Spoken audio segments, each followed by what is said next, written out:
Depuis les enlèvements, les établissements se sont transformés en refuge pour des réunions de parents d'élèves à la sortie des écoles.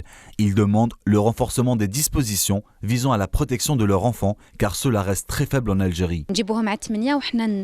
On les dépose à 8 h du matin, ensuite on les récupère. À mon époque, je me souviens que j'allais rentrer seul à la maison. Actuellement, il est devenu impossible de les laisser faire. Maintenant, on les dépose et on les récupère vu qu'il n'y a plus de sécurité. On les ramène à 7 h moins quart du matin, après je vais travailler et avant qu'ils sortent, je suis devant l'école à 15 h. Il n'y a pas de sécurité et je pense qu'il y a une nouvelle loi pour qu'il y ait une surveillance devant les écoles et qu'il y ait au moins un policier. Des fois, j'arrive en retard, vous imaginez ma peur? À 10 secondes de retard, j'ai peur et je dis à ma mère qu'ils l'ont peut-être enlevé. Un drame qui a provoqué une vague d'indignation nationale ces derniers temps et fait objet de diverses polémiques. L'Algérie compte une longue liste de victimes de kidnapping depuis 2015, plus de 220 cas à travers le pays.